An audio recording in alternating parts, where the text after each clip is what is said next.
Boa noite a todos e a todas. Hoje eu sou Felipe, o professor aqui de filosofia de vocês. E hoje a gente vai estudar a obra Vigiar e Punir, de Michel Foucault, uma das obras principais aqui do edital de filosofia. Por que uma das obras principais? Porque numa análise aqui das 3 últimas provas objetivas da Defensoria, do quinto, ou seja, quinto, sexto e sétimo concurso,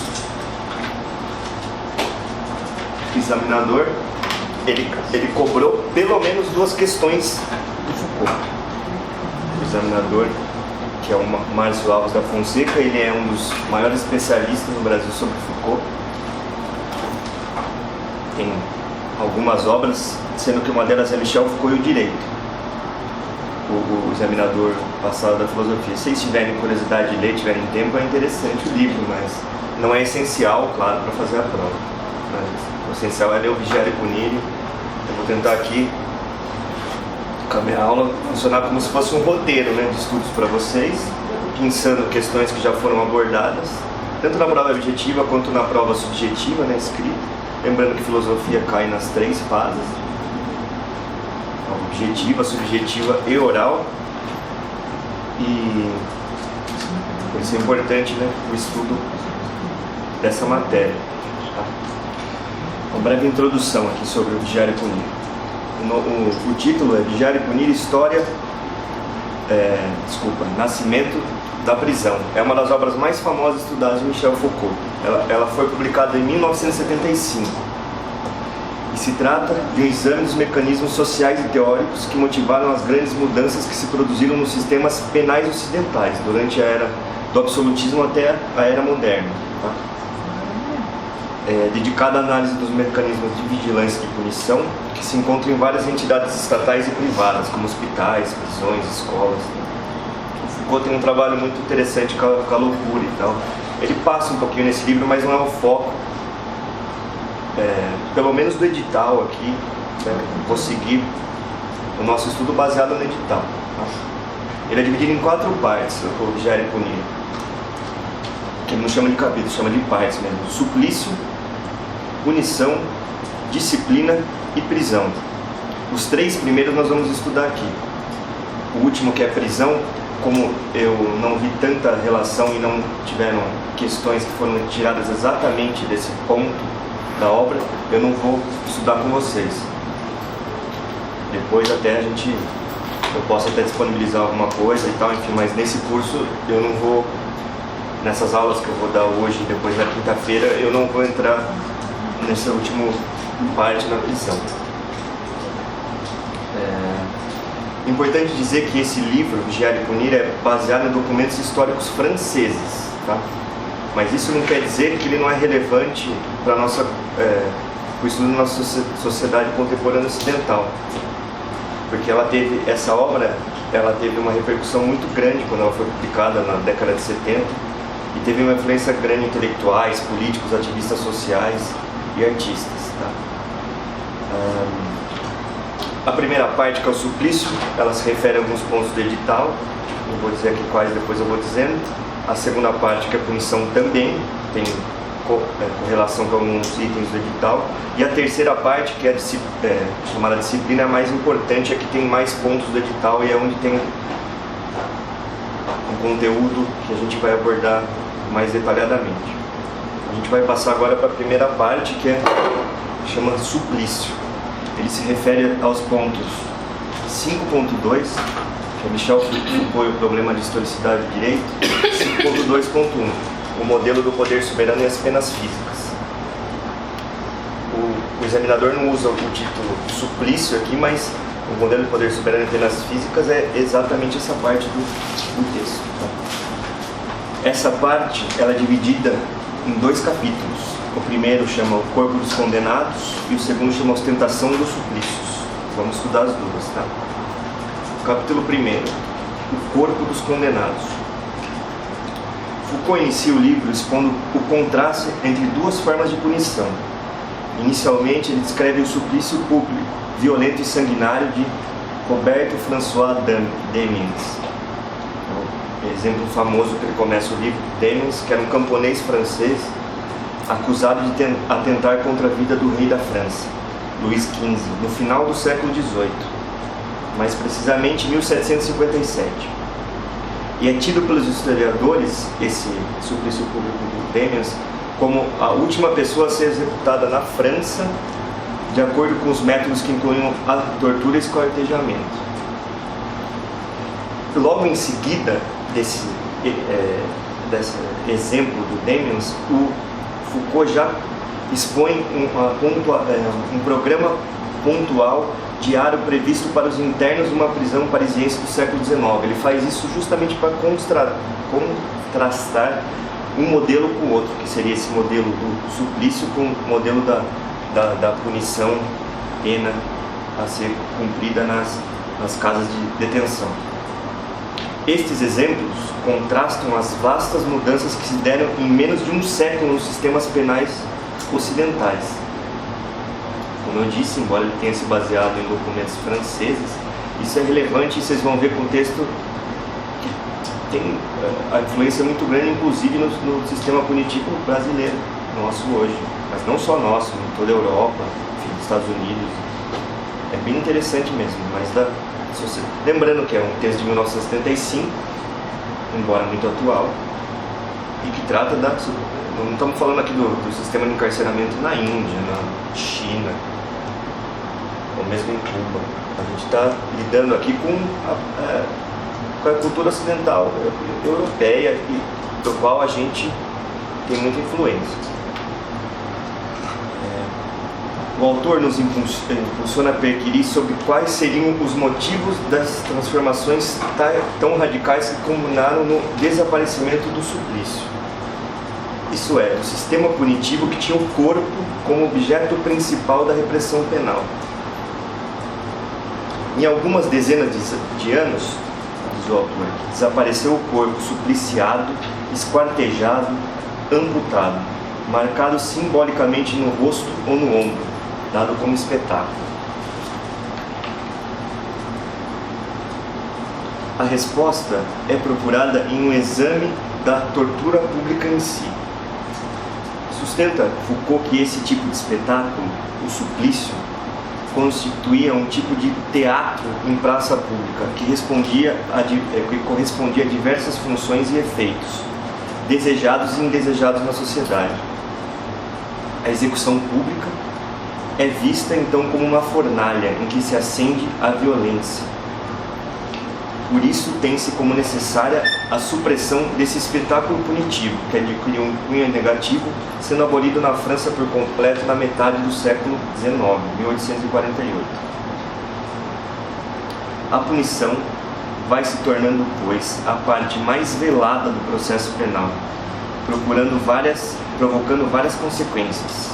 É a própria condenação que marcará o delinquente com sinal negativo e unívoco. Publicidade, portanto, dos debates e da sentença. Quanto à execução, ela é uma vergonha suplementar que a justiça tem vergonha de impor ao condenado.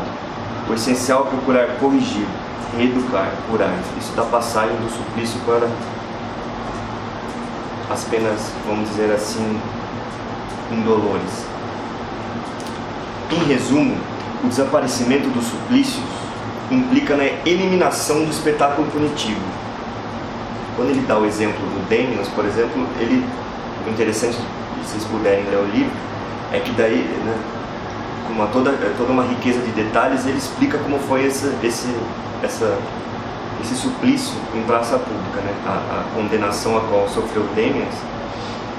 E era, assim, de fato, era um espetáculo, era uma coisa que as pessoas eram chamadas a assistir. Isso no final do século XVIII, há cerca de 250 anos. Não é tanto tempo assim para pensar que eram mortas pessoas em praça pública por determinados tipos de crime.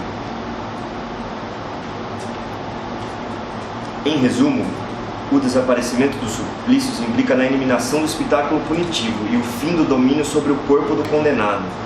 O sofrimento físico, a dor do corpo não são mais os elementos constitutivos da pena. Segundo o autor, o castigo passou de uma arte de sensações insuportáveis a uma economia dos direitos suspensos. a dor infligida ao corpo foi extirpada da punição. Durante essa passagem da sanção-castigo para a punição indolor, surgiu na França, no final do século XVIII, 1792, a guilhotina. A morte é então reduzida a um acontecimento visível, mas instantâneo, pois quase sem tocar o corpo, a guilhotina suprime a vida, tal como a prisão suprime a liberdade, ou a multa tira os bens. A execução pública permaneceu até princípios do século XIX, momento em que se excluiu do castigo da punição a encenação da dor. Mesmo assim, diz o autor que o poder sobre o corpo, por outro lado, tampouco deixou de existir totalmente até meados do século XIX.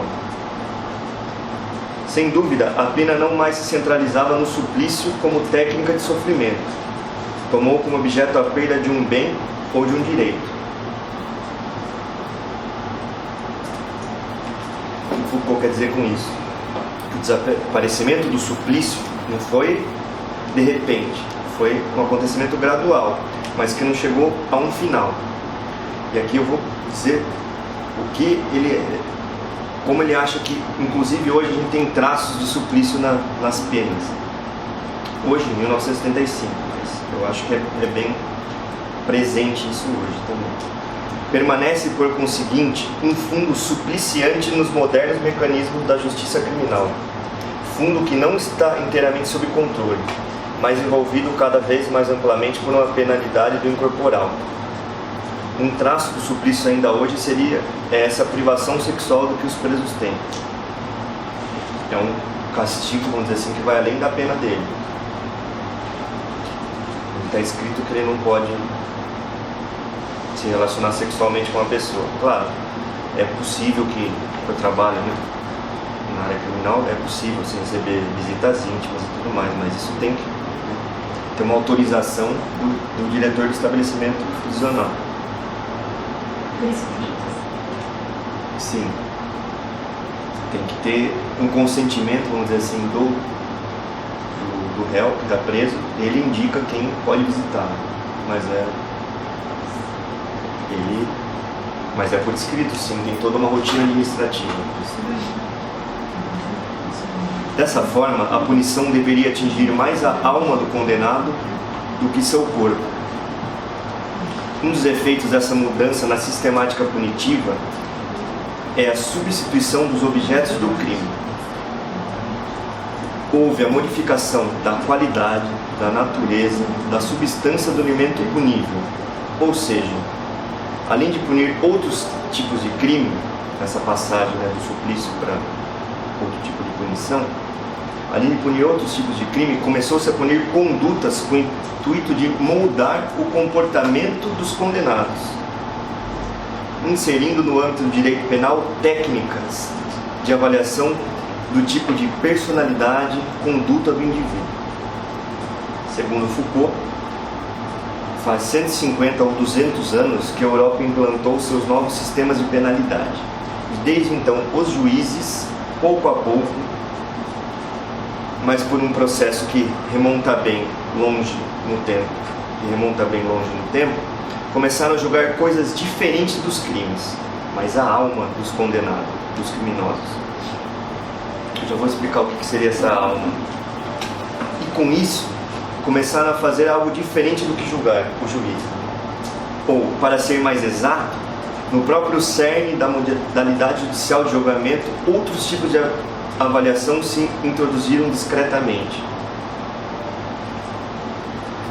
Isso, eu vou citar um exemplo de Foucault. Um exemplo dessa inclusão de avaliações no âmbito do direito penal francês no século XIX é a questão da loucura.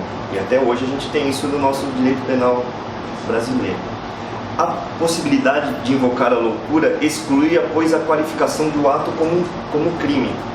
Na alegação de o autor ter ficado louco, não era a gravidade do seu gesto que se modificava. Não era o crime em si, objetivamente falando, que se modificava. Nem a sua pena que deveria ser atenuada, mas o próprio ato delituoso desapareceria. Após 150 anos de evolução da jurisprudência do direito penal, Foucault sinaliza que em vez de a loucura apagar o crime, qualquer suspeita poderia desencadear um incidente para averiguá-lo. Isso tem tudo a ver com hoje. Isso é, a sentença judicial não se atém apenas a um julgamento de culpa, mas implica numa apreciação da normalidade ou periculosidade do indivíduo. Isso até hoje nós temos no nosso Código Penal. Por exemplo, um exame para atestar ou não a insanidade do incidente de insanidade mental pode atestar que o acusado é semi-imputável. E como semi-imputável, por exemplo, aquela pessoa que tem parcial capacidade de entender aquilo que fez, pode ter uma redução da pena. Se ele for considerado inimputável, pode ser aplicada uma medida de segurança. A título de exemplo dessa interferência, podemos citar os psicólogos, psiquiatras responsáveis pela realização do chamado exame criminológico no âmbito da execução penal. Ou, aqui, como eu disse, os médicos responsáveis pela constatação de insanidade do réu durante o processo penal de conhecimento. Esses são os exemplos de causas que são perquiridas além do crime durante uma instrução processual. Por Foucault.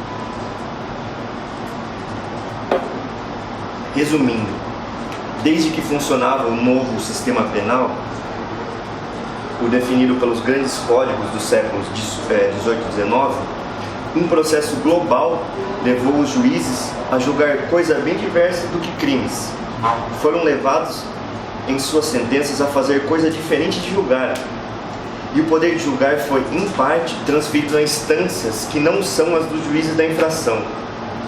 Isso eu estou citando Foucault. A operação penal inteira se carregou de elementos e personagens extrajurídicos. A sanção impingida pela justiça penal não é apenas punição pelo ato cometido, mas seria uma técnica que busca obter a cura do criminoso.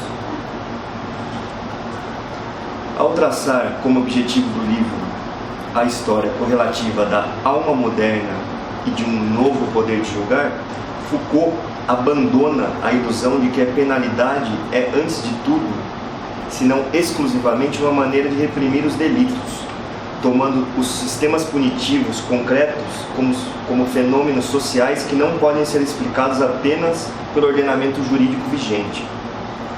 E a partir daí, tenta estabelecer uma relação entre os vários regimes punitivos, que a gente vai passar aqui nessa evolução, junto com sistemas econômicos de produção.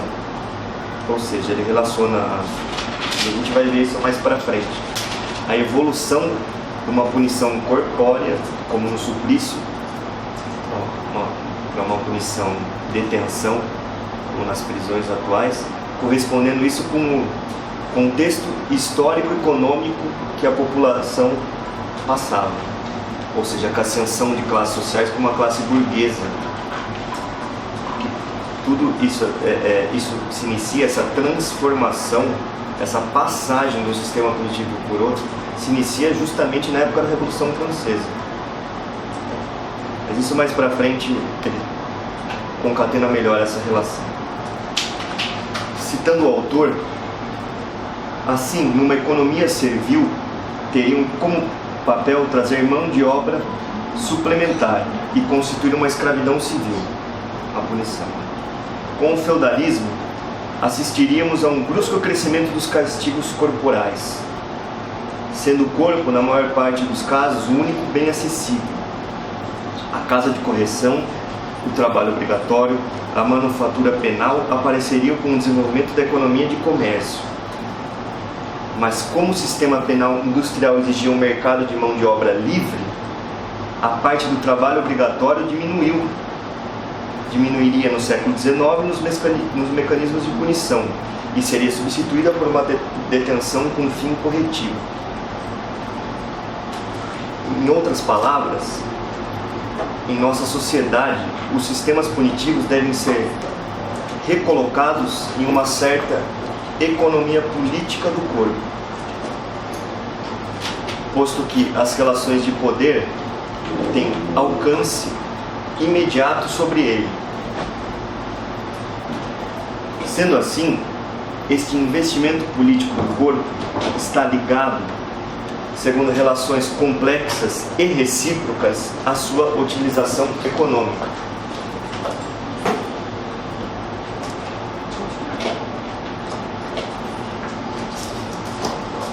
Ressaltando que o corpo só se tornará útil se for produtivo economicamente e, ao mesmo tempo, submisso politicamente.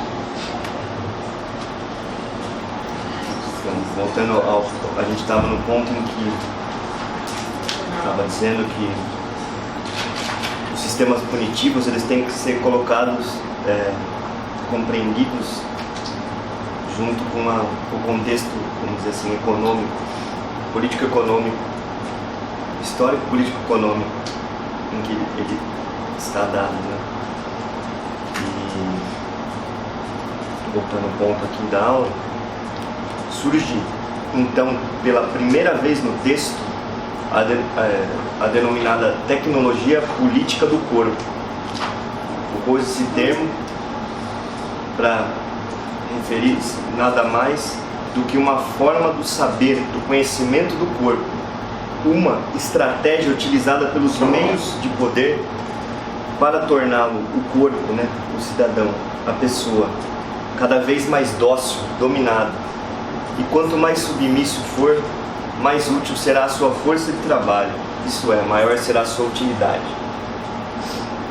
Nas palavras do autor, trata-se de alguma maneira, de uma microfísica do poder posto em jogo pelos aparelhos e instituições, mas cujo campo de validade se coloca, de algum modo, entre esses grandes funcionamentos e os próprios corpos com sua materialidade e suas forças.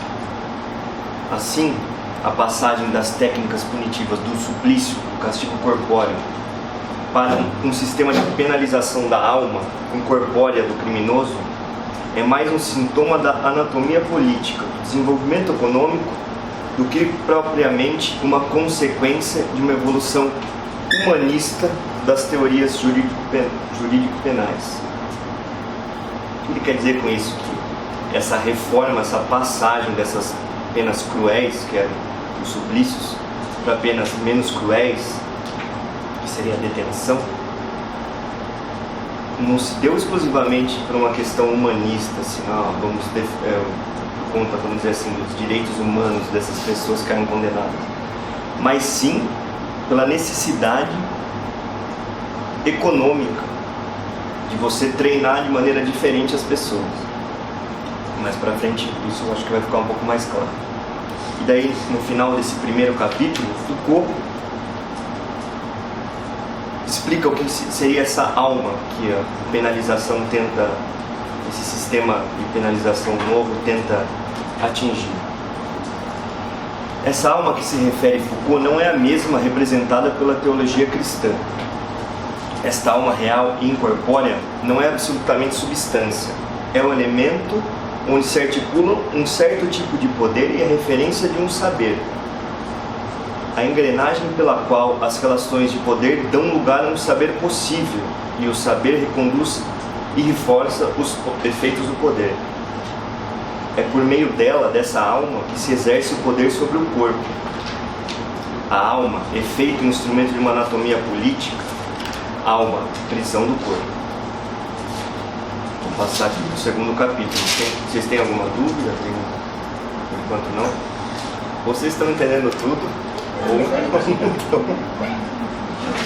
Estou tentando ser o máximo didático possível aqui e estou seguindo a ordem do texto, embora às vezes as ideias apareçam, que é a alma. Tá?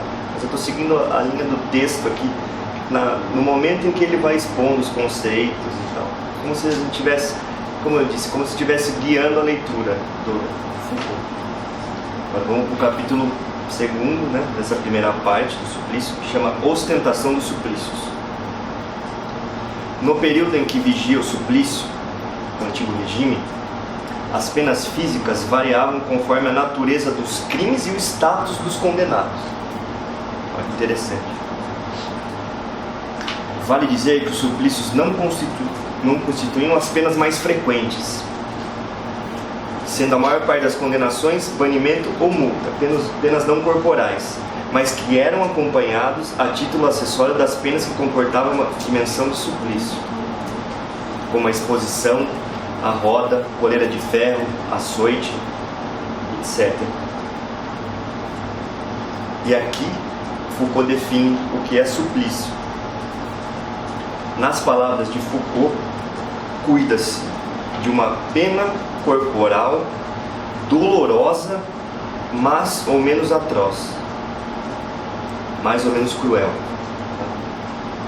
E acrescenta ainda que era um fenômeno inexplicável a extensão da imaginação dos homens para a barbárie e a crueldade, que eram essas formas.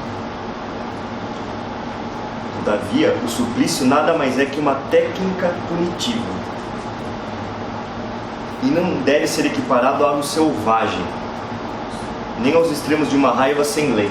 O suplício, ele tinha, se a pessoa tinha a cabeça cortada, tinha os membros retirados, isso aí não era simplesmente pela vontade do povo que estava ali assistindo, era determinado na sentença. Isso é como seria a morte da pessoa. É isso que ele quer dizer aqui. O suplício não é que é uma barbárie total, não. É uma forma de representação de um poder que estava no seu auge, no seu fim, que é o poder monárquico, e que a gente vai ver a relação que ele vai fazer do suplício com a época do Antigo Regime. Mas só para dizer que não é o suplício não é que era selvageria, era falta de leis, pelo contrário, era extremamente escrito, pormenorizado. Devia-se cortar a cabeça. Sim, mais pra frente eu acho que eu vou dar um exemplo aqui, por exemplo, cortar. E no livro, quando vocês vão lendo, ele cita vários exemplos. Esse primeiro do Damiens é bem paradigmático, que, sei lá, depois de determinados minutos que a pessoa está amarrada, por exemplo, você vai cortar um dedo. Isso estava escrito. A forma que essa tortura. Exato, não era uma coisa assim, nossa, chegou, vamos colocar a pessoa em praça pública e apedrejar. Não era, podia até ser que fosse uma forma de punição, mas estaria escrito. Então seria equivalente a uma pena de prisão hoje. A diferença é que era um suplício. A barbaridade.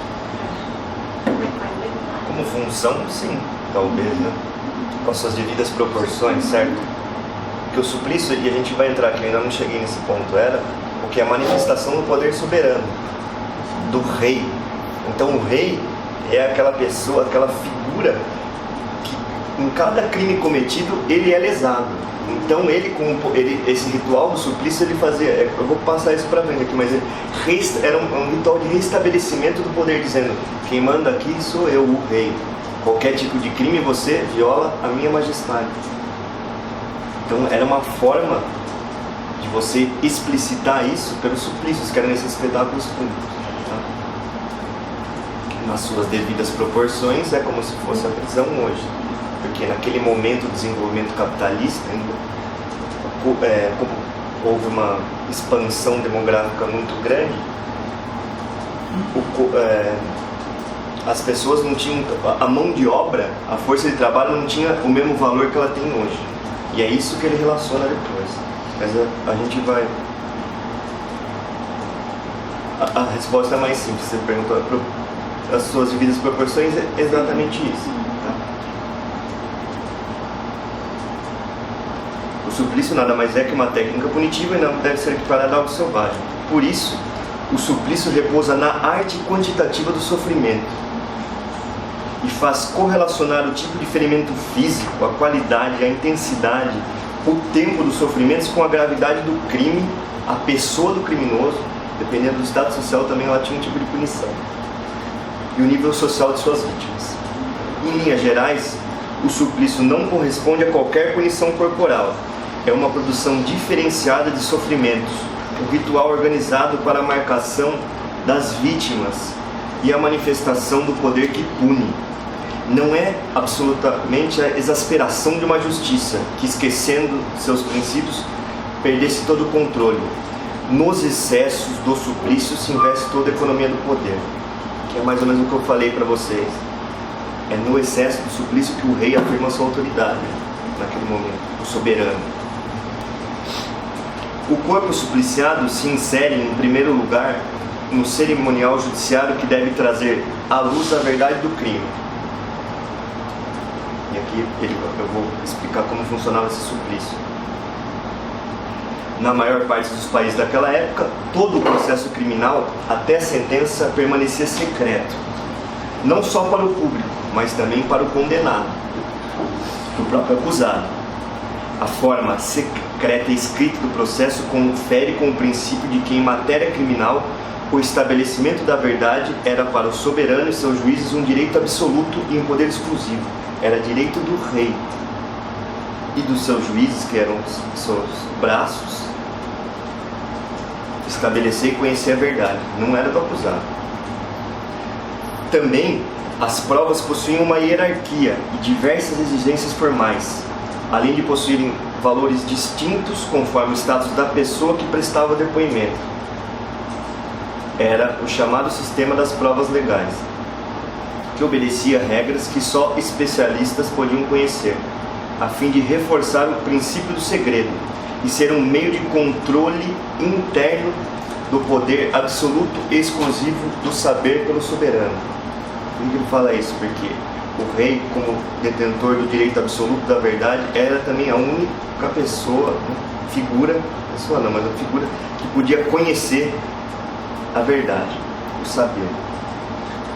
A informação penal escrita, submetida para construir suas provas a regras rigorosas, é uma máquina que pode produzir a verdade na ausência do acusado.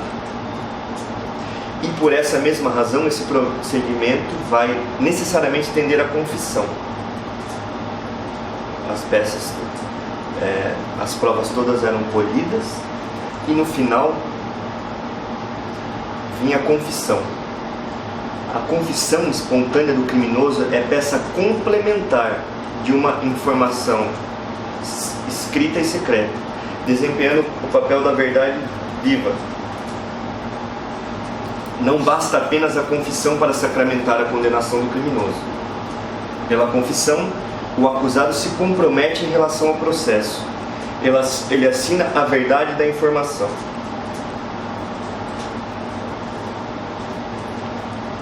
Nesse direito criminal clássico, existiam dois meios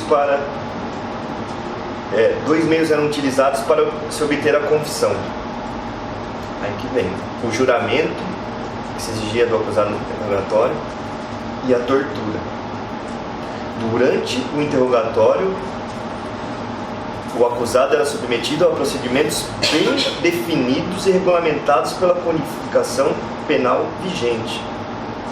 A tortura era regulamentada, não é que ela acontecia como a gente vê hoje, dependendo, ela é velada, assim vamos dizer, ela não é chancelada pela nossa legislação. Não, ela estava codificada e tinha determinados regramentos. A tortura era, portanto, um jogo judiciário estrito. O que isso significa? Se o supliciado, se o acusado aguentasse as práticas sem confessar, ele ganhava, sendo absolvido, ou pelo menos não poderia mais ser condenado à pena de morte. Se ele aguentasse a tortura, não confessasse, dependendo do crime, ele era absolvido. Dependendo do crime, se era mais grave, ele tinha o direito de ter sua vida, vamos dizer assim, de não ser morto. Ter sua vida não, mas de não ser morto. Todavia, se durante a tortura não aguentasse e confessasse, que era isso que acontecia, né? Perdia, ou seja, era condenado e se submetia a todas as penas possíveis.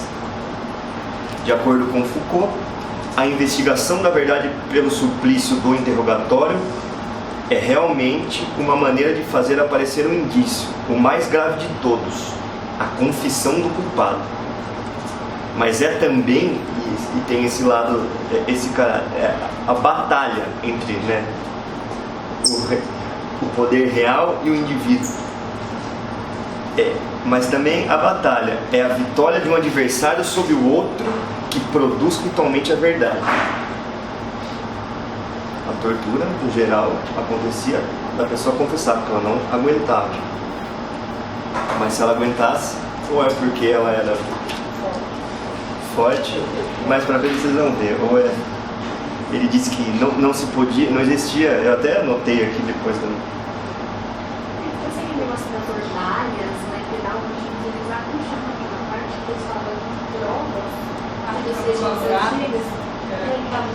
o sistema tarifário, não tem o sistema tarifário? Exato, é isso aqui, você entendeu? Cada prova tinha...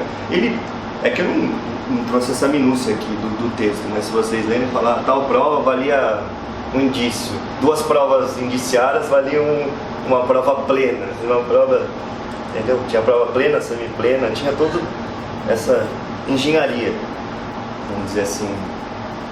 Era de pessoas mesmo, se o padre falasse, né, tinha mais valor que várias outras pessoas. Sim, exatamente.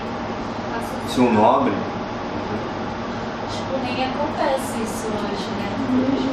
Então, mas Aqui no Brasil, nossa, imagina. Você tem traços disso, né? Mesmo na legislação. Por exemplo, o presidente da República, né? Se qualquer de vocês for chamado para prestar um depoimento, é diferente do que do presidente.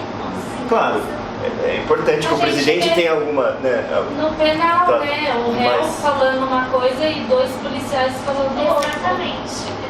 Mas não há escancaradamente na legislação qualquer indício de que ou dizer de que a prova, a palavra de um policial vale mais do que do acusado. Isso não existe. Isso existia, isso era regulamentado. Tipo no passado, né? 1700 aqui, isso aqui. Enfim, o que eu estava querendo dizer é que você não podia, se você era investigar, você estava sofrendo um processo, é porque você tinha alguma culpa. Então isso justificava a tortura. Você não está lá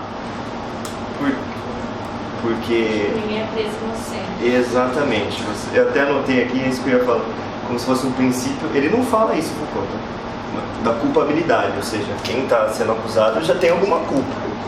Então a tortura ela vai fazer o que? Ela vai chancelar, e o intuito dela é esse, é mostrar a verdade, né? É fazer a pessoa confessar, o acusado confessar. Mas se ele resistir, quer dizer então que ele merece ser absolvido ou ter uma pena mais leve depois da tortura. Interessante, a tortura era uma forma de pena também, mas era também um meio de se extrair da verdade. E era uma forma de pena... Estava logo abaixo da pena de morte, era a tortura. Voltando aqui.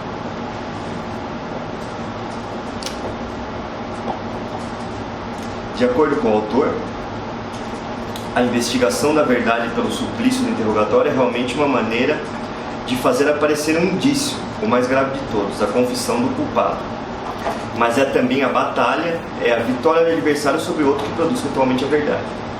Aqui. Que eu estava falando, vale dizer que a tortura, além de meio de prova, era também uma espécie de pena tão grave que na hierarquia das punições se inseria logo depois da pena de morte. Para justificar a sua prática, levava-se em consideração que o suspeito, enquanto tal, merecia sempre um castigo. Afinal, não se pode ser inocentemente objeto de suspeita. Essas são as palavras usadas por Foucault. Dessa forma, Foucault afirma que o corpo interrogado no suplício constitui, além de ponto de aplicação do castigo, né, do suplício, o local de onde a verdade era extraída. Prolatada a sentença, o ritual, através do corpo do supliciado, continuava na própria execução da pena. Saía-se, né, dessa parte secreta, vamos dizer assim não, do processo, e ia para a parte pública, que era a execução da pena. No cerimonial de sua execução pública, cabia ao culpado levar a conhecimento de todos a sua condenação e a verdade do crime que cometeu. Sobre o corpo do condenado, o ato de justiça, as marcas do suplício, deveria se tornar legível para todos. Eles andavam.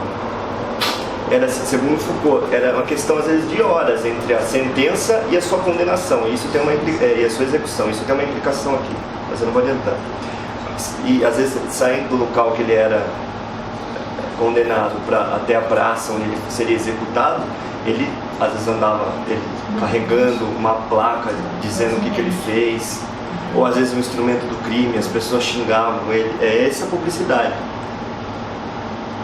que era tida, e inclusive, né, era tudo determinado, às vezes tomava chicotadas durante esse percurso até o cadafalso, enfim. E era importante que ele, nesse ritual, confessasse, assim, mostrasse que, de fato, fui eu que fiz esse crime, estou muito arrependido, tá? Mas enfim, nós vamos chegar nesse ponto. Vale dizer que essa proclamação da verdade na execução pública da pena tinha vários objetivos. Vários. Em primeiro lugar, fazer do culpado o mensageiro de sua própria condenação, atestando a verdade do que lhe foi reprovado, por meio da exposição de seu corpo. Depois, prosseguir mais uma vez a cena da confissão, reconhecendo-a espontaneamente perante o público. Um suplício bem-sucedido justifica a justiça, na medida em que publica a verdade do crime no próprio corpo do supliciado. Um terceiro aspecto era prender o suplício no próprio crime, ligar um com o outro, estabelecendo de um para outro relações decifráveis. Por exemplo, a exposição do cadáver do condenado no local em que teria cometido o assassinato. O condenado matou uma pessoa o seu patrão, dentro da casa. Depois da sua morte, estava estabelecida a sentença que às vezes a cabeça dele ia ficar fincada na frente daquela casa, para mostrar, ligar uma coisa a outra. E por fim, o último aspecto diz respeito à lentidão do suplício. As peripécias, gritos e sofrimentos do condenado têm, ao final do ritual, o papel de uma derradeira prova, a morte do condenado. Assim o ciclo se encerraria, da tortura secreta à execução pública. O corpo produziu e reproduziu, durante esse cerimonial, a verdade do crime. Porém, o suplício, mais do que um cerimonial jurídico, deve ser compreendido também como um ritual político. Faz parte, mesmo que em pequena escala, das cerimônias pelas quais se manifesta o poder do soberano, do rei. É o que eu estava falando para vocês. O suplício era uma forma de reafirmar o poder do monarca, do soberano. Mas o que Foucault quer dizer com isso? Quer dizer que o crime, além da sua vítima imediata, ataca o soberano. Ataca-o pessoalmente, pois a lei era a expressão da sua vontade. Ataca-o também fisicamente, pois a força da lei é a força do próprio príncipe. Portanto, deve haver sempre na punição uma parte do castigo que é do príncipe. O castigo é também uma maneira do rei de buscar uma vingança pessoal e pública, pois na lei do suplício a força físico-política do soberano está de certo modo presente. Como eu disse, quando se comete um crime, além de atingir a vítima, atinge-se o rei. E o suplício é uma maneira de buscar uma vingança pessoal e pública do rei, afirmando o poder dele e o poder da sua lei. Por meio do objeto da punição, que é o corpo. O suplício ataca principalmente o corpo físico.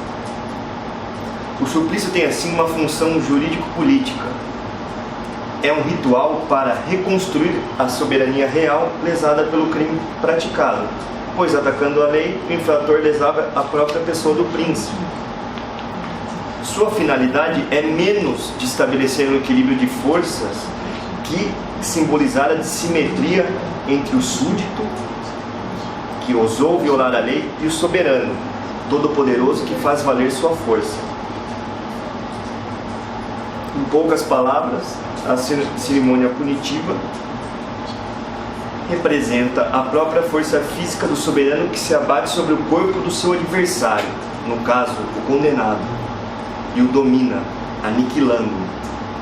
A dissimetria, o irreversível desequilíbrio das forças faziam parte das funções do suplício. Ou seja, o suplício não restabelecia a justiça, mas reativava o poder do rei, utilizando-se de uma política do medo ao se tornar sensível a todos, sobre o corpo do criminoso, a presença encolerizada do soberano. enquanto o criminoso nada mais é do que um inimigo do príncipe.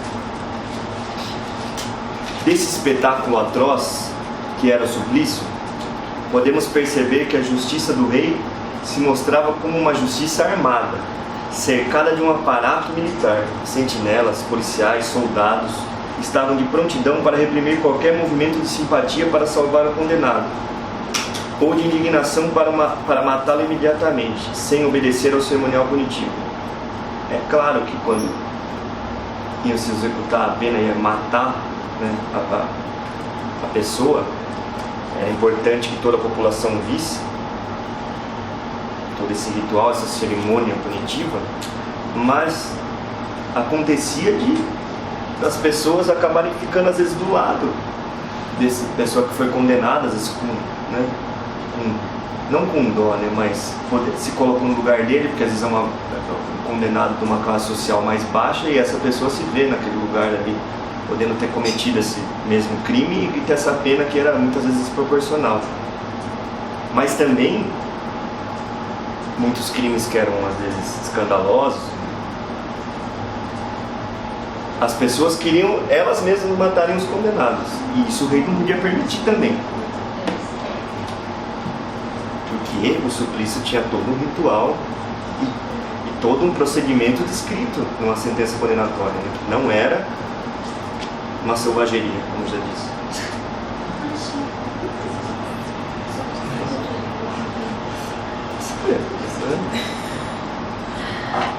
O suplício se realizava num grandioso cerimonial de triunfo do poder do rei, mas comportava também uma cena de confronto de inimigos, especialmente quando da ação imediata e direta do carrasco, executor da sentença, sobre o corpo do condenado. Por isso, se o carrasco fracassava, ou seja, não conseguia matar como mandava a sentença, seria passível de punição o carrasco também. Ele cita casos em que o carrasco não soube matar a pessoa direito, pegaram e mataram o carrasco. Ele não sabia cumprir. Você vê como esse ritual era ambíguo, é exatamente isso que ele quer colocar aqui. De acordo com Foucault, por trás dessa punição do carrasco inábil, encontramos uma tradição ainda bem próxima. Ela dizia que o condenado seria perdoado se a execução fracassasse. Era possível que não funcionasse a forca e porque essa luta existia, né? Era como o poder do rei contra a pessoa, mas às vezes a pessoa, isso era um problema se a pessoa resiste a esse poder do rei. Também o pequeno laço, isso que eu estava falando para vocês, a pessoa era condenada e logo já levada para a execução da pena. Também o pequeno lapso de tempo que separava a sentença da execução pública, Foucault diz que eram algumas horas às vezes, abria a possibilidade de durante o desenrolar do cerimonial chegar a uma carta de indulto assinada pelo rei, uma vez que o soberano está presente à execução, não só como o poder que vinga a lei, mas como o poder que é capaz de suspender tanto a lei quanto a vingança. Embora tenha... Por quê? O rei, ele poderia muito bem mandar uma carta de indulto, chegar lá, o cara tá aos pés ali da forca, vamos dizer assim, vem o cavalo, entrega lá pro carrasco e todo mundo aplaudia, porque era vontade do rei que não fosse morto. E é importante essa afirmação aqui que o Foucault faz para entender o poder do rei. Embora o rei tenha conferido aos tribunais o cuidado de exercer seu poder de justiça, o rei não alienou para os juízes, conservando integralmente esse poder para suspender a pena ou cumpri-la, de acordo com o seu desejo. Em suma, deve-se conceber o suplício como um agente político. Segundo o autor, ele entra logicamente num sistema punitivo em que o soberano, de maneira direta ou indireta, exige, resolve e manda executar os castigos, na medida em que ele, através da lei, é atingido pelo crime. Logo, é possível afirmar que toda infração, por menor que seja, atinge a soberania do rei. Isto é, no menor dos criminosos, há sempre um pequeno regicida em potencial. Sobre essa anatomia política do suplício, Foucault assevera que é possível relacioná-la como consequência de um regime econômico, em que as forças de trabalho e, portanto, o corpo humano não têm a utilidade nem o valor de mercado que lhes serão conferidos numa sociedade de tipo industrial, relacionando a forma punitiva com o regime econômico vigente, político econômico vigente. Teria ainda o suplício se inserido tão fortemente na prática judicial por ser revelador da verdade e agente do poder, conectando a noção de atrocidade. Essa intensa crueldade que pairava sobre o suplício desempenhava um duplo papel. Por um lado, comunicava o crime com a pena aplicada, tanto que as penas, eram de acordo com o tipo de crime da pessoa, e por outro, é a exasperação do castigo em relação ao crime, isto é, realiza ao mesmo tempo a ostentação da verdade e do poder. É o ritual do inquérito que termina e da cerimônia onde triunfa o poder do soberano. O suplício nada mais é do que um ritual punitivo representante de uma certa mecânica do poder. De um poder que não só se furta a se exercer diretamente sobre os corpos, mas se exalta e se reforça por suas manifestações físicas. De um poder que, na falta de vigilância ininterrupta, procura a renovação de seu efeito no brilho de suas manifestações singulares. O personagem principal na cerimônia do suplício não é o condenado, mas o povo, cuja presença real e imediata é indispensável para a sua realização. As pessoas não só têm que saber, mas ver com seus próprios olhos todo o cerimonial, para que possam temer o poder do rei e, ao mesmo tempo, testemunhar a execução do condenado. Assim, ao chamar a multidão para a manifestação do seu poder, o soberano tolerava, por um instante, pequenas manifestações de violência contra o condenado, que eram permitidas como sinal de fidelidade, mas de maneira limitada para que não interferisse no cerimonial.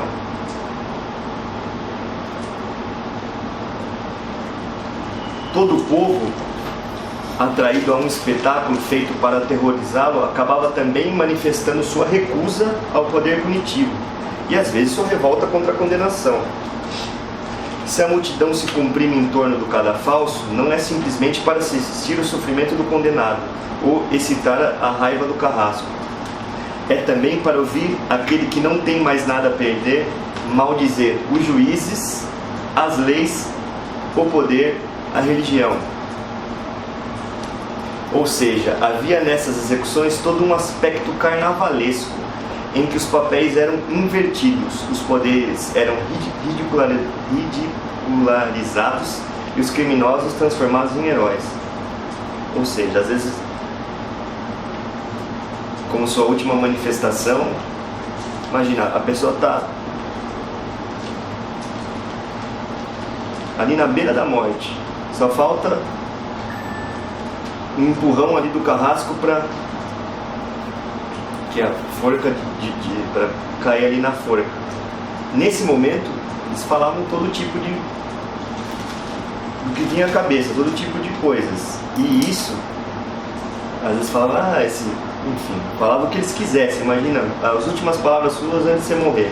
Isso às vezes manifestava e excitava ainda mais o povo, né? E muitas vezes o que o condenado falava, o povo concordava, né? Sei lá, falava mal do rei, às vezes do delegado, do xerife lá da circunscrição. Então, na verdade, esse criminoso aí, dependendo da performance dele, vamos dizer assim, ele às vezes morria como um mártir, ele não era só um bandido, pelo contrário, era uma pessoa que morreu por um ideal, vamos dizer assim. E isso gerava um problema. No final do século XVIII, esses rituais já não eram mais suportados por grande parte da população, tornando-se corriqueira a agitação popular contra a diferença das penas segundo as classes sociais. contra as penas excessivamente pesadas para delitos frequentes e considerados pouco graves, e contra castigos que puniam certas infrações ligadas a condições sociais. Como eu disse, a pena era aplicada de acordo com o status do condenado. Naquela época, as penas mais pesadas também eram para a população mais pobre, para quem era punido. E isso, dependendo às vezes da desproporção de um delito para uma pena, isso gerava revolta, né, nas pessoas. Segundo Foucault, o pavor dos suplícios na realidade acendia focos de ilegalismo. Isso é importante, é um item do edital, inclusive ele faz uma diferença entre ilegalismo e ilegalidade. O pavor do suplício na realidade acendia focos de ilegalismo. O que é isso? Nos dias de execução do suplício, o trabalho era interrompido, as tabernas, os bares ficavam cheios, quase, né, no final da Copa do Mundo o negócio. Lançavam-se injúrias ou pedras ao carrasco, aos policiais e aos soldados. Procurava-se apossar do condenado para salvá-lo ou melhor matá-lo.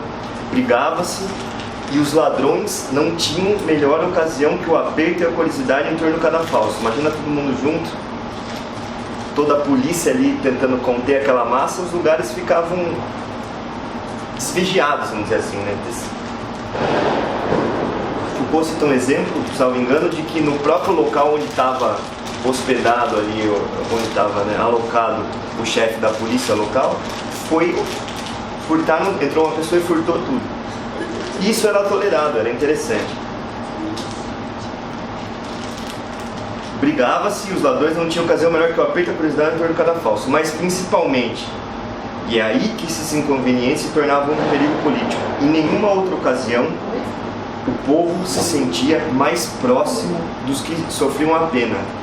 Em nenhuma outra ocasião ele se sentia mais ameaçado, como eles, por uma violência legal, sem proporção nem medida. Surge daí o problema político acarretado pela intervenção popular na ação do suplício, agravado ainda por folhetins que romanceavam delitos e criminosos. Surgiu nessa época alguma literatura, pessoas que espalhavam folhetins, como ele diz aqui, com histórias de criminosos que tinham sobrevivido à forca e tudo mais. Isso dava, né, todo um ar,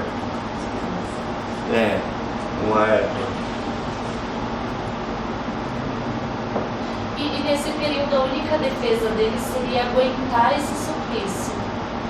Não tinha ninguém que vinha intervir. Então, podia chegar... É isso que... E esse lance parece besteira, depois eles vão falar Foucault vai falar até na parte da reforma humanista das penas. O rei podia intervir por meio de uma carta de indulgência e falar: aqui está... São citados casos em que a pessoa, o condenado sobreviveu à forca, os próprios populares mataram o carrasco e pegaram o condenado e levaram ele para o bar. Tem mais ou menos um episódio que eles citam. Então, essa questão, é a batalha também ali, né? Você tem esse ritual de batalha entre o condenado e o rei. E também tinha, é que ele não chega a tocar aqui de maneira muito sutil, mas tem a questão também, né? Se ele não morreu é porque Deus não queria, né? Também o rei era a figura de Deus, então se não morreu é porque Deus, o rei, também não queria. Quebrou a forca, sei lá, porque o carrasco era, né? Não era uma pessoa dedicada ao seu ofício ali, entendeu? Não era concursado, ele era às vezes um cargo em comissão, às vezes nada contra. Não, isso é só pra brincar, não tem nada a ver com a questão de cargo em comissão. Aqui eu tô querendo dizer que o carrasco, às vezes, quando ele não cumpria bem seu papel, ele também merecia uma pena, né? Porque, pô, essa questão carnavalesca aí do suplício ambíguo. Surge daí o problema político acarretado pela intervenção popular na ação do suplício, agravado ainda por folhetins que romanceavam delitos e criminosos. Esse ritual ambíguo, em que o condenado se tornava herói pela enormidade de seus crimes largamente propalados, em que criminosos resistiam ao suplício tornando-se mártires, começou a gerar efeitos indesejados por todos e começou a findar-se na segunda metade do século XVIII. Em 1750 para frente, o suplício entrou em declínio, essa forma de punição. Em suma, Foucault chega à conclusão de que o suplício, execução pública, se revelava improdutiva e antieconômica, gerando diversos focos de desordem. Como eu disse, vários furtos, era a oportunidade perfeita para os furtadores se apoderarem do máximo de pertences que poderiam. Além do que, havia um gasto, né, em você montar um cadafalso. Imagina você, uma execução pública, o dinheiro, né, era custoso, economicamente e politicamente agora, porque a figura do rei era colocada em xeque. Por ser aplicada de modo heterogêneo, por que também o suplício, né, acabou caindo na desgraça, vamos dizer assim? Porque ele é aplicado de modo heterogêneo, pouco racional, quase casual. Gerava um custo político muito alto. O que quer dizer? Cada pessoa, dependendo do seu estado social, tinha um tipo de pena. Isso é... O rei podia perdoar quem ele quisesse. A carta de indulto era isso, a qualquer momento. O suplício caminhava no sentido oposto aos interesses do Estado moderno, que buscava a ordem e a generalização das punições. Aqui eu acabei essa primeira parte que trata do suplício. Vocês têm alguma pergunta? Estão vivos? A tortura? Estão sendo submetidos à tortura? Vocês querem fazer uma pausa ou vamos continuar? Vamos continuar? Eu cheguei na metade, eu acho que mais 50 minutos a gente... Esse veganismo, então, seria porque começou a população não gostar do suplício? Entendi, eu acho que... Não achar legítimo? Mas ele é legalista, né? Com uma... Tá previsto lá também. A diferença é que modernizou um pouco mais. Não, é que eu acho que a pergunta dela é se o suplício gerava esses... É isso? Sustentamento social que a população... Gerava, mas não necessariamente. O que o suplício era uma... Pensa num carnaval. No carnaval, né? Ninguém, né? Cadê? Não, assim, no carnaval, desculpa a brincadeira que eu tirei. Quem é homem se veste de mulher, quem é mulher se veste de homem, né? Mas num carnaval, por exemplo, aquele aglomerado de pessoas, num evento público, um aglomerado de pessoas, é mais fácil você ter furto, certo? Então o próprio suplício, o ritual do suplício, esse teatro permitia esse tipo de ilegalismo, acendia focos de ilegalismo. Tá? Acho que é isso, não que porque eles eram descontentes que daí roubavam. Não necessariamente, acho que não é essa relação que ele faz. Não sei se podemos, eu acho que não é por esse caminho, talvez. Só uma dúvida, você fala que eles estão falando diferenciar legalismo de ilegalidade? Não estou conseguindo. Então, esse ponto específico está no livro que o professor... é o único, acho que... a única obra, assim, o único texto que o examinador cobra no edital, que tem um capítulo no livro dele, que é Michel Foucault Direito, eu acho até que eu estou com ele aí, que fala legalismo e legalidade. Isso a gente vai ficar um pouco mais claro um pouco mais pra frente aqui. Esse aqui. Fazendo propaganda aqui depois. Tá vendo? Tem um título que chama Ilegalidades e Ilegalismos. É que eu acho que não é exatamente nessa parte que ele começa aqui, essa questão da legalidade e legalismo, seriam situações que eram toleradas, esses ilegalismos, que passaram a se tornar ilegalidades, não mais toleradas, numa passagem daí da Revolução Francesa, né, onde há essa passagem, né, de uma sociedade final do absolutismo, como sociedade burguesa, e o burguês, como acumulador do capital, ele tem propriedades e começa a ser valorado os crimes em torno da propriedade, entendeu? Antes disso, esses furtos eles eram tolerados. Depois de um tempo, poxa, imagina, o burguês é dono da taberna lá, e daí os caras entram para beber e não pagam. Ou esses pequenos furtos começam a causar prejuízo, pequenos furtos nas fábricas, é que isso caminha concomitante com o desenvolvimento econômico, entendeu? Então, ele indica, acho que é essa passagem de legalismo para legalidade. Tá? Pergunta? Quando você falou da primeira parte dos corpos dóceis, no caso, quando ele mostra a forma da pena, ele, no caso, queria que eles fossem tipo uns robozinhos? Como que seria nesse sentido? Então, a gente vai ver mais pra frente, o que você fala é da sociedade disciplinar, né? E a gente vai chegar no final desse último capítulo da disciplina. Só adiantando então, né? Antes, a força de trabalho não tinha tanta importância na época do absolutismo, no antigo regime, com a Revolução Francesa, né, com a passagem do iluminismo e a mudança econômica,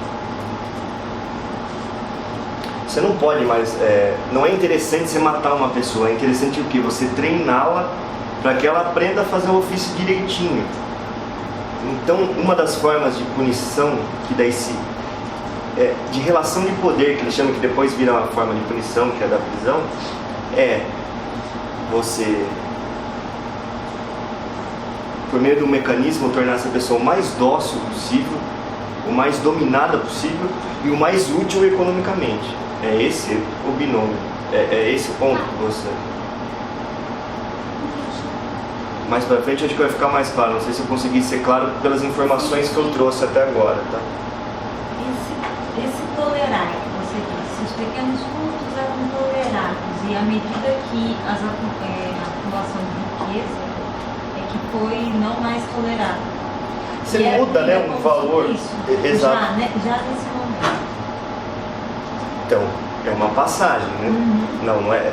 Aqui a gente está, por isso que eu estou tentando seguir o livro, a gente está à beira da Revolução Francesa, a gente não teve ainda essa mudança que vem junto com a reforma que está no edital também, reforma humanista do direito penal, que é que a gente vai começar a entrar aqui.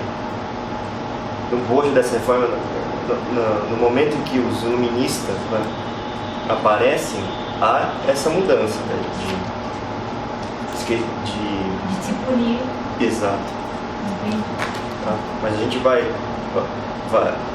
primeiro a gente começa com o suplício, depois a gente passa para essas punições, depois para a sociedade disciplinar. Essas 4 partes do texto é como essas 4 formas de punição, assim, o suplício, a punição, a disciplina e a prisão. Isso acompanha o desenvolvimento econômico. Eu acho que nesse próximo capítulo eu vou tentar ser mais claro em relação a isso. Nessa próxima parte, né? Sem problema. A segunda parte é uma punição, dividida em 2 capítulos. O primeiro trata da punição generalizada e o segundo cuida da mitigação das penas.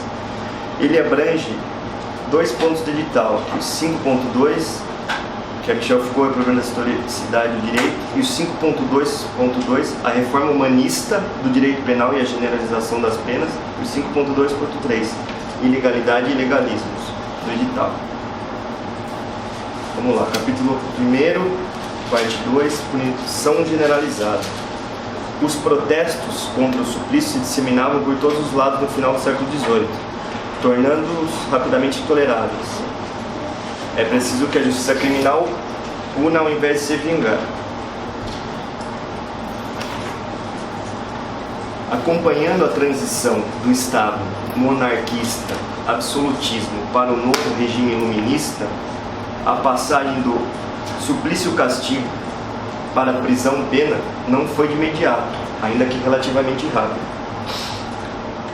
essa necessidade de um castigo sem suplício é formulada primeiro como um grito do coração ou da natureza indignada. No pior dos assassinatos, uma coisa pelo menos deve ser respeitada quando punimos: sua humanidade. Tem-se, portanto, a impressão de que o século XVIII abriu a crise do suplício como forma de punição e propôs para resolvê-la a lei fundamental de que o castigo deve ter a humanidade como medida. É o que podemos chamar de reforma humanista do direito penal, ou reforma penal do século XVIII. Um dos seus maiores expoentes é César Beccaria, vocês já devem ter ouvido falar, autor da célebre obra Dos Delitos e das Penas, escrita em 1764. E aqui entra um pouco essa questão da legalidade, do ilegalismo. Porém, desde o fim do século XVIII, notou-se uma diminuição considerável dos crimes de sangue e, de um modo geral, das agressões físicas. Os delitos contra a propriedade parecem prevalecer sobre os crimes violentos, o roubo e a vigarice sobre os assassinatos, ferimentos e golpes. Um movimento global fez derivar a ilegalidade do ataque aos corpos para o desvio mais ou menos direto dos bens, e da criminalidade de massa para uma criminalidade das bordas e margens, reservada, por um lado, aos profissionais. Na visão de Foucault, a passagem de uma criminalidade de sangue para uma criminalidade de fraude faz parte de todo um mecanismo complexo, onde figuram o desenvolvimento da produção, o aumento das riquezas, uma valorização jurídica e moral maior das relações de propriedade, métodos de vigilância mais rigorosos, um policiamento mais estreito da população, técnicas mais bem ajustadas de descoberta, de captura e informação. O deslocamento das práticas ilegais é correlato de uma extensão e de um afinamento das práticas punitivas. A punição torna-se menos atroz, menos cruel, e não por respeito pela humanidade dos condenados, mas por uma tendência para uma justiça mais célere e focada numa vigilância penal mais atenta do corpo social. Se confrontamos esse processo com o discurso crítico dos reformadores, vemos uma notável coincidência estratégica. Realmente, o que eles atacam na justiça tradicional, antes de estabelecer os princípios de uma nova penalidade, é mesmo o excesso de castigo. Mas um excesso que está ainda mais ligado a uma irregularidade que um abuso do poder de punir. Em suma, é a má administração da justiça na gestão das punições e não tanto a crueldade das penas o que se sobressai das críticas formuladas pelos reformistas. Ou seja, ele quer dizer que os reformistas eles usam uma roupagem de humanidade nas penas, mas junto com isso o que se busca é uma mudança ele chama de economia punitiva, né? Que seria uma gestão das ilegalidades. Muda-se os crimes que são alguns crimes objetos de punição para outros, nessa passagem para uma sociedade burguesa. De acordo com o autor, essa disfunção do poder vem de um excesso central, pois o direito de punir se confundia com o poder pessoal do soberano. Por isso, o verdadeiro objetivo da reforma não seria tanto fundamentar um novo direito penal a partir de princípios mais isonômicos, mas estabelecer uma nova economia do poder de castigar, tornando-o mais eficaz, mais regular, mais constante e mais bem detalhado em seus efeitos. Enfim, aumentar os efeitos, diminuindo seu custo econômico e político. A nova teoria jurídica da penalidade engloba, na realidade, uma nova economia política do poder de punir. Foucault, então, sustenta que a reforma humanista do direito penal representou o primeiro distanciamento da excessiva força do soberano, em direção a meios de punição mais generalizados e controlados. O objetivo não era punir menos, mas punir melhor. Punir de maneira menos severa, porém com mais universalidade e necessidade. Em poucas palavras, inserir mais profundamente no corpo social o poder de punir.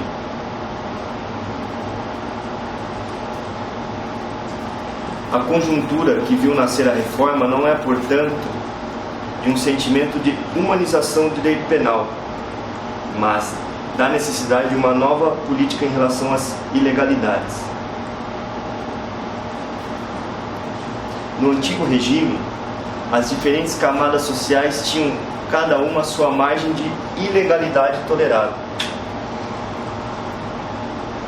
A não aplicação da regra, a observância de inúmeros éditos ou ordenações era condição do funcionamento político e econômico da sociedade absolutista. Não é que não existia a descrição típica dos delitos, por exemplo, de furto de semovente, né? Furto de gado e tal. O que acontecia? Até existia isso na legislação, mas não era aplicada, era tolerada. E isso era condição do funcionamento político e econômico da sociedade absolutista. Eram privilégios concedidos aos indivíduos e às comunidades.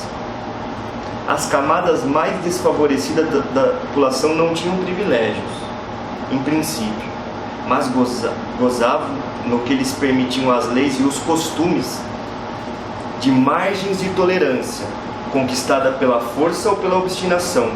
E essas margens eram para elas condição tão indispensável de existência que muitas vezes estavam prontas a se sublevar, a se revoltar para defendê-las. As tentativas periodicamente feitas para reduzi-las, alegando velhas regras ou subutilizando-se o processo de repressão, provocavam sempre agitações populares, do mesmo modo que as tentativas para reduzir certos privilégios agitavam a nobreza, o clero e a burguesia. Vale frisar ainda que entre as ilegalidades praticadas pelas camadas mais pobres e as praticadas por outras castas sociais não havia convergência, tampouco oposição. As ilegalidades próprias a cada grupo tinham com as outras relações ao mesmo tempo de rivalidade e de cumplicidade. Em síntese, o jogo recíproco das ilegalidades fazia parte da vida política e econômica da sociedade. Contudo, a maior beneficiária desse jogo era a burguesia, que, sobre essas brechas, alavancou parte do seu crescimento econômico. A tolerância se tornava, então, estímulo. Isso na passagem do suplício, né, para uma punição mais generalizada. Na época absolutista, não eram só as camadas mais baixas que tinham, como ele diz aqui, privilégios, margem de tolerância, mas a burguesia também. E a burguesia se aproveitava disso para quê? Para se desenvolver e acumular capital. No final do século XVIII, com o aumento da riqueza e crescimento demográfico, o alvo principal da ilegalidade popular passa dos direitos para os bens. A burguesia, que era indiferente à ilegalidade de direitos, começa a se incomodar quando vê atingidos seus direitos de propriedade. A ilegalidade dos direitos, que muitas vezes assegurava a sobrevivência dos mais despojados, tende, com o novo Estatuto da Propriedade, a tornar-se uma ilegalidade de bens. Seria necessário, então, puni-las.